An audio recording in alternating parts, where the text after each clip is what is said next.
वालेकुम नाज़रीन कराम, मैं सलीम ईवान हूँ और हाज़िर हूँ एक नई वीडियो लेके आपके सामने। नाज़रीन कराम, हामिद मीर साहब जो हैं वो हमारे प्रोमिनेंट साफ़ी हैं, हमारे मुल्क के जय्यद और बड़े बाइलम साफ़ी हैं। एक टॉक शो में वो बात कर रहे थे और ये गो कि थोड़ी सी पुरानी वीडियो है, लेकिन आप ज़रा पहले वीडियो देख लें, फिर इसके ऊपर बात करते हैं। आप कमजोर और बुज़दिल लोग हैं और आप हकीकत से भाग रहे हैं। आप अपने सियासी मुखालिफ का मुकाबला खुले मैदान में करें ना। अगर उनको वोट मिल सकते हैं तो आपको क्यों नहीं मिल सकते? आपको ये सोचना चाहिए कि आपको वोट क्यों नहीं मिल रहे। अवाम की अक्सरियत जो है वो मैं आज आपको दावत देता हूँ कि आप किसी दिन ये स्टूडियो से निकले मेरे साथ, जरा आप लाहौर की अनारकली में चले जाएं, गुलबर्ग में चले जाएं, आप पिंडी आ जाएं, मैं आपको राजा बाजार ले जाऊंगा। आप इस्लामाबाद आ जाएं, मैं आपको सुपर मार्केट में ले जाऊंगा, कराची कंपनी। पिशावर चले मेरे साथ, मैं आपको किस्सा खानी बाजार ले जाऊंगा। कोयटा चले, मैं आपको सरियाब रोड पे ले जाऊं। कराची में मैं आपको तारक रोड पे ले जाऊं। कहीं पे चले जाएं और आप किसी चौक में खड़े हो गए, सड़क पे खड़े हो जाए, रैंडम लोगों से बात करनी शुरू कर दें। उनको पूछें, बताएं जी आप मसले का हल क्या है इस वक्त पाकिस्तान में, जो ये बेयकीनी है और इंस्टेबिलिटी, इसका हल क्या है? लोग कहेंगे जी जल्दी इलेक्शन करा दें, फौरी इलेक्शन करा दें।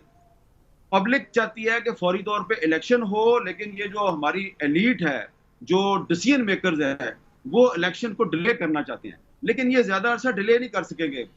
इसलिए नहीं कि पब्लिक चाहती है कि जल्दी इलेक्शन हो जाए, इसलिए कि वो जो शहबाज शरीफ साहब ने जाते जाते IMF के साथ जो 9 महीने की एक पैकेज डील की थी, तो मेरी बहुत जिम्मेदार जो बड़े बड़े जो डिप्लोमेट्स हैं, जो कि डायरेक्टली और इनडायरेक्टली इस सारी डील में इन्वॉल्व थे, फॉरेन डिप्लोमेट्स की बात कर रहा हूँ, मेरी उनसे बात हुई है।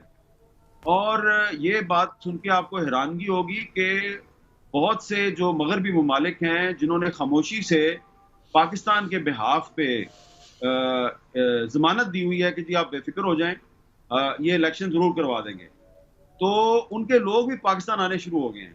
खामोशी से उनके डेलीगेशन आने शुरू हो गए हैं।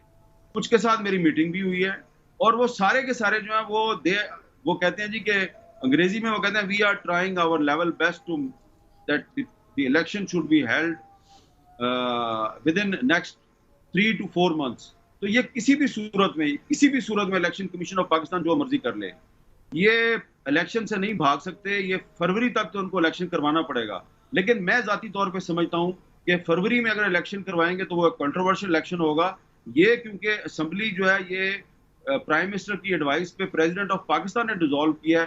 तो आईन पाकिस्तान के मुताबिक आर्टिकल 48 की सब क्लास 5 के मुताबिक और article 224 of the constitution of Pakistan के मुताबिक ये इलेक्शन 90 दिन में होना चाहिए, ज्यादा से ज्यादा नवंबर 2023 के फर्स्ट वीक तक होना चाहिए। जो इलेक्शन आपने फरवरी में करवाना है वो आप नवंबर के फर्स्ट वीक में भी करवा सकते हैं। जो डीलिमिटेशन आप दिसंबर में करने जा रहे हैं वो आप पहले भी कर सकते हैं। तो ये इलेक्शन जो है ना, जब मीर साहब ये फरमाइएगा, जिस तरह आपने डिसीजन मेकर्स की बात की, तो मेरी यहाँ लाहौर में बड़े सीनियर ब्यूरोक्रेट्स हैं, उनसे मुलाकात हो रही थी, तो वो मैंने उनसे भी ये इलेक्शन ही, क्योंकि आजकल हर जगह पे टॉपिक होता है जैसे आपने फरमाया, तो मैंने उनसे ये इलेक्शन के बारे में पूछा। तो उनका भी, जो बेशतर सीनियर लोग थे, उनका ये कहना था कि जो पॉलिटिकल प्रेशर है डिसीजन मेकर्स पे वो बढ़ता जाएगा। अभी तो सिर्फ PTI अगर कर रही है या पीपल्स पार्टी अब शुरू हुई है कि वो भी इलेक्शन का मुतालबा करेगी, और उसके बाद दूसरी जमातें जो हैं वो भी प्रेशर बढ़ाएंगी। तो फिर ऐसे में डिसीजन मेकर्स क्या करेंगे?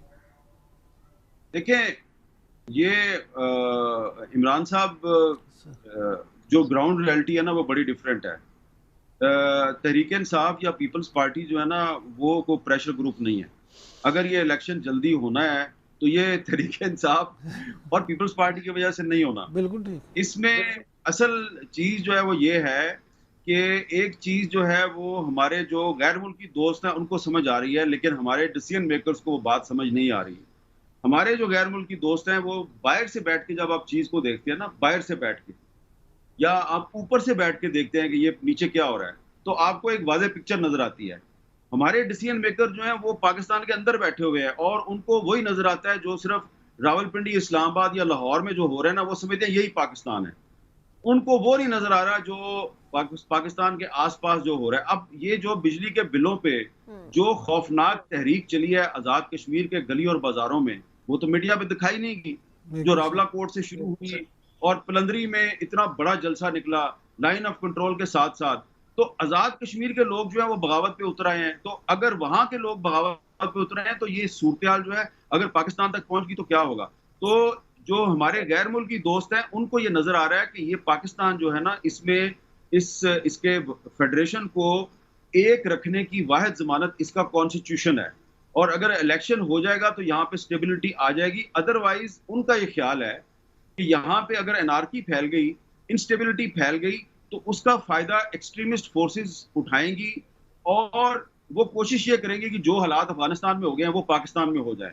तो जो वेस्टर्न आपके दोस्त हैं ना, जो बाहर के दोस्त हैं आपके, उनका इंटरेस्ट पाकिस्तान में इस वक्त ये है कि यहाँ पे एनार्की ना फैले, इंस्टेबिलिटी ना फैले, और उसका वाहिद रास्ता जो है वो उनको नजर आ रहा है कि आइन के मुताबिक जल्दी इलेक्शन हो जाए। और इसीलिए इन्होंने जो IMF के साथ जो डील थी उसमें भी ये एक गैर एलानिया तौर पे उन्होंने ये एक शर्त शामिल करवाई थी कि आप इलेक्शन जल्दी कराएंगे। तो ये इलेक्शन से हमारे डिसीजन मेकर्स भागना चाहते हैं, लेकिन ये किसी भी सूरत में फरवरी से आगे नहीं भाग सकते। एक और नैरेटिव भी बनाया जा रहा है कि जनाब अगर इलेक्शन का कोई मुतालबा कर रहा है तो ये जो इस वक्त क्रैकडाउन हम देख रहे हैं कि स्मगलर्स के ऊपर, डॉलर माफिया के ऊपर, और ये जो चीज़ें चल रही हैं, इस पर भी बात हो रही है कि जी ये सब तो मुल्क को स्टेबिलिटी की तरफ लेके जा रहा है। पहली दफ़ा माफियाज के ऊपर हाथ पड़ा है और ऐसे में अब आप फिर कह रहे हैं कि जी इलेक्शन हो जाएंगे तो फिर सारा कुछ ख़राब हो जाएगा और कुछ नहीं आगे वाली हुकूमतें भी आके सही कर पाएंगी। तो ये इस पर आप क्या कहेंगे? ये फिर जी नहीं, मैं इस नैरेटिव को बिल्कुल नहीं मानता, इसलिए कि जो निगरान हुकूमत है उसका वाहिद काम सिर्फ और सिर्फ इलेक्शन करवाना है। इनका काम कुछ नहीं है, सिर्फ इलेक्शन करवाना है। ये इलेक्शन करवाने में इंटरेस्टेड नहीं है, बाकी सारे काम कर रहे हैं। नाज़रीन काम वीडियो आपने देखी, आपने अंदाज़ा लगा लिया होगा कि हामिद मीर साहब जो है वो कितनी खरी बात उन्होंने की और कितनी वो बात सच भी साबित हुई। नाज़रीन काम इलेक्शन जो है वो इन्होंने करवाने हैं, बल्कि इलेक्शन करवाना इनकी मजबूरी है। जैसे कि हामिद मीर साहब कह रहे थे कि IMF के साथ इन्होंने जो है वो वादे वईद और जो कमिटमेंट्स वगैरह की हुई हैं, फिर आगे जो है वो IMF ने इनको मज़ीद किस्तें भी देनी है। तो ये अपनी तरफ से जो है इनको बड़ी सख्त परेशानी है कि यानी इमरान खान साहब की जो मकबूलियत इस वक्त मुल्क में आपको नज़र आ रही है, तो उस मकबूलियत का तोड़ जो है ये किए बगैर ये इलेक्शन करवाना नहीं चाह रहे थे। लेकिन अब इनकी मजबूरी ये है कि ये इलेक्शन करवाते हैं तो फंसते हैं, अगर नहीं करवाते तो फिर पूरी दुनिया जो है, जो गारंटर्स हैं, जो बाकी ममालिक हैं, वो इनको नहीं छोड़ते। तो अब इनके लिए एक बहुत बड़ी परेशान कुन सूरत हाल है। तो देखते हैं कि इस परेशान कुन सूरत हाल से ये मुल्क कैसे निकलता है। जो भी हो नाज़रीन कराम, अल्लाह करे कि इस मुल्क के लिए कोई ऐसा अच्छा शगुन पैदा हो, इन इलेक्शन में से कुछ ऐसी चीज़ें निकल कर आएँ जो इस मुल्क के लिए खैर ख्वाही का बायस हों, मुल्क के लिए अच्छाई का बायस हों। तो नाज़रीन कराम, आपका बहुत बहुत शुक्रिया, आपने वीडियो देखी। अगर आपको मेरी ये वीडियो अच्छी लगे तो मेरे चैनल को सब्सक्राइब कीजिए और मेरे इस वीडियो को जो है वो आप लाइक ज़रूर कीजिए और अपने कमेंट्स जो हैं वो ज़रूर कीजिए। आपको बहुत शुक्रिया।